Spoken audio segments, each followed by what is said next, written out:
some I light think happening. we got it. Yes. All right, we're live. Woohoo. Hello. Hello, world. Well, diaper dude. Yes. You are no longer a diaper dude. How old are your children now? My kids are 17, 15, and 12. Boy, girl, boy. I'm a So step ahead of it. this is a professional boy, girl, boy. I'm like, what? Huh? What? So we are here at Diesel Bookstore in Santa Monica, celebrating the launch of Diaper Dude, the book. Chris is giving advice to all the new parents to know how to navigate those Yes. first 2 years. Survive. Let's be honest. To survive. It's not a navigation, survive, right? We're not navigating anymore. It's just, No, just to no. get We have our to it. iPhones for navigating. Right. Exactly. So this is Daddy GPS, Yes, basically. exactly. From a father who has made it into teendom, as we call it. Yes, barely. I have a lot of gray in the beard. There you go. I've earned it. So, guys, ask us your questions in the comments, and I will continue to talk to Chris. But we are listening and watching for any questions you may have. Awesome. So, why the book now? Well, it's actually a follow-up to my first book, From Dude to Dad, The Diaper Yes. Dude Guide to Pregnancy. Mm-hmm. And that was originally when what I wanted to do was to have sort of a volume of books speaking to each different stage of parenting Right. as I've experienced it and Right. imparting the wisdom to other dads as they're about to go through it. So it was just made sense to follow up, and you can't cover too much in one book, so Right. we cut it down to the first 2 years to make sense, because I think that definitely when you get through the pregnancy, the first 6 months are exciting, but when you're living up to the terrible twos or the terrific twos, depending on how day. you experience it. Yeah, I think the terrible twos are now terrific and the threes are now terrible, apparently. So at least kind of worked that way for us. But, Okay. but I think that dads today are more involved, and I wanted to be able to share the knowledge and wisdom that I learned as a parent, and being fortunate to have a brand that supports dads. It Right. just seemed like a natural segue into doing books. Right. So, in the book, Yes. you give all of these parent tags. Yeah. I have a favorite. Which one? It's about dads giving moms snacks. Ah. You want to tell us about that? Okay, well, it's, these are things that we take for granted, but we all got to eat. And when, you come home from the first few months, or first few weeks actually, or days rather, after delivering your baby, you just get such in a whirlwind that you want to remember to feed mom when you're feeding the baby. Yeah. She needs her energy, she needs her support. When the baby's sleeping, mom should sleep, and get some time, Right. and you too. But it's just something to really think on your feet and to be available and to Right. help out. Yep. So you got that hack. Yeah. When mom is feeding the baby, the daddy feeds the mommy. There you go. Everybody gets to eat. I don't know who's going to feed the daddy. I know Who exactly. feeds the daddy? You know what? Does We the can feed dad- ourselves. The daddy feeds himself. Do you have that? You got that down? So you also kind of get to talking about relationships and Yes. how to be a partner or be a team with your partner. Right. Do you want to talk more about kind of some challenges that happen, the trajectory of the partnership in the first 2 years? Yeah, I think that it's definitely, you're all under stress. I Yeah. mean, the first few months themselves are exhausting, the first few days, Right. and it's easy to allow little things to get the best of you, and before Right. you know it, you're like set off from a look the wrong way. Right. So I like to encourage new parents to be that the foundation is so important, and the Right. openness with one another, to be able to dialogue and to not to have that availability to not take each other, I don't want to say seriously, but to be, to allow things to sort of roll off, and to be open, and to know that you're supporting one another, because Okay. this third child, is going to really turn your world upside down, Right. and the child absorbs Right. the energy from the parents, so you really want to be connected and on the same page. And that's why I think I speak in the book how it's important for mom and dad to get their alone time as well, so that they can recharge and have that benefit of coming back to be a better parent, so that they're not constantly on, because you're just going to burn out, and that's one of the dangers I think of not being successful in parenting. Okay. Now, when you say alone time, there's levels to that. So let's explain the different types of alone time. Okay, we're not talking going out to bars with your friends, getting drunk, and doing that. Yes. No. That is not what we're talking about. But on the flip side, mom should be able to go and get a massage. But even if it's a simple thing as taking over the time for mom to go out and go to get a manicure, or go to the store, or go to a bookstore like this amazing bookstore in Diesel and Brentwood. Yeah. Or going for coffee with friends. Being able to socialize and go outside of your world and connect with the rest of the world, or even being able to go on social media and have that alone time while drinking a cup of coffee. We all need that alone time to recharge. Yep. So very good. Let's talk about alone time with a child.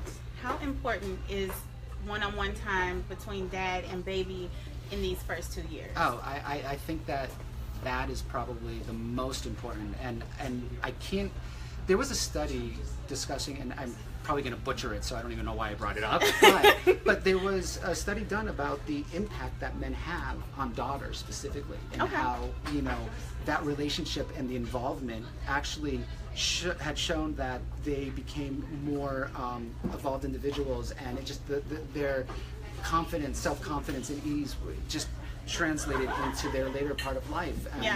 And for me, that alone time is so amazing, to bond and to feel connected, even if it's reading a book. When our youngest, he was a preemie, and the skin-to-skin touch was so nurturing for both people. This vulnerable child that's in an incubator with wires connected to him, being able to hear a heartbeat. We all love touch. I mean, intimacy is so important in every life, so being able to bond on that level, even just smiling at one another, you don't have to have the conversation, but just being is enough in itself. It pays off tenfold. Right.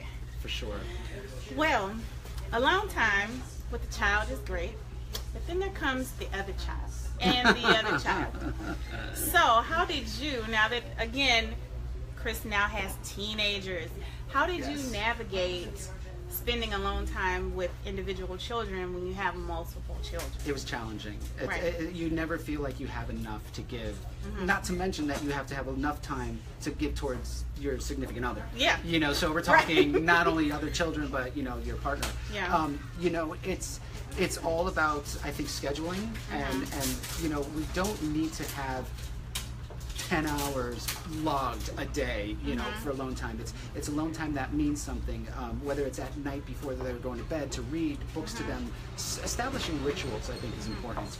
I used to love reading to my children while giving them a bottle. I can't breastfeed, so being able to have that bond is really important, and they sense it and they feel it. And when the second child came along, it would actually encouraging them, if they were old enough, to help out and to be a little helper, to involve them. But then scheduling that time to take them and do something special for them. And maybe getting an errand done at the same time, whether it's going for more diapers, but encouraging them to be your best friend, to help out, and to be the bigger child to, let's put this on in the grocery cart. Let's help me find this in the grocery store. Make a game out of it. So that you can involve and interest and make them feel just as important. Now, this another aspect of spending time. I know we spoke about going to bars is not exactly the time that he's referring to. Until you have teenagers. No. And then you go to the bar and make sure exactly. To find if your teenagers are there and make sure they're not. Exactly. But how did your friendships change? You talk about diaper dude. Unless everybody has a baby at the same time, I'm sure your friendships with other men, other dads, changed. Talk about how moms can be more supportive, or just give a scenario of how your friendships changed, before and after. Before I could do this, and then when I had kids, this is how it went. Well, it's interesting because when you approach that new community, and you have friends that aren't parents to be, Right. hopefully they'll still stay in your life, but you're relating on a different level. And Yeah. it's just very different to make, unless they're about to have children, there's really that, you're not on the same page all the time. Right. So you may find that those friends fall away. And it's okay, eventually they'll come back if they were meant to be in your life. But finding your own community and tribe, I think is really important. And I found that through, you know, even going to parks with my children and Yeah. connecting with other dads. Yeah. And I think today it's more relevant than even when my kids were growing up, because 17 years ago there were dads at the park, but it wasn't as common Right. as it is today. It is. So there's a lot of dad groups that are evolving in every state to encourage dads to be a part of connecting with other dads. Right. So you know, those are opportunities to have that time to relate and to actually connect with other guys, and know that you will go back to those friends if they're meant to be in your life. Right. Even as our children in middle school, we had new parents that we met, but then Right. as they go into high school, you evolve and change into different places. It's Yeah. just, I think, a part of life. But being open is really important Yeah. in general in Right. parenting. So if you can kind of remember that, Yeah. and as sad as it will be that friends come and go, you know, you find those that are meant to be there. Yeah. I feel like a Hallmark card. Teardrop. Exactly. Okay, so I don't know if you knew this, but Sunday is Mother's Day. Oh, Did you know that? of course I did. Yes, I hope so. Okay. What are you doing for your wife for Mother's Day? Oh my God, is my wife here? She can't hear because I'm gonna spoil it. Oh. You know, no, I'm kidding. You know, I like being very simple, old school, and doing something as simple as creating breakfast in bed, making coffee, taking care of anything that typically, not that she makes breakfast for us every morning or whatever, we all participate, but Yeah. being able to give her the day off. And actually, I think that's what a lot of moms welcome, to have that opportunity to just indulge and to allow themselves to be indulged. Yes. I am so thankful to have a partner that I adore and worship and have given me so much in life, experience that I've learned from as well. Yeah. And I think that we'll probably end up spending it together because we both get along so well. But Awesome. but yeah, I think that besides pampering and doing as much as I can, allowing her to have her time Yeah. to enjoy. That's amazing. I think we should end on that note. Do something simple Yes. and cute and Right. leave mom alone on Sunday. That is The day off. right? Guys, go ahead, go out, get Diaper Dude, Chris Pagula's new book for new dads. So this is the present that you bring to the baby shower that is Yes. not for the baby. Right. Okay? For the daddy. Do you have any final words? Anything else you want to say? You know what? Congrats to all those dads and dads to be out there. Father's Day is coming around pretty soon, so Yes, this it is is. also another great gift for Father's Day. But you know, hang in there. Parenting is amazing. It gets hard, it gets difficult, but eventually it gets easy and it gets hard again. Right. Just know that, as life does. Yep. That's Cool. it. Thank you so much. Thanks, everybody. Bye. Bye.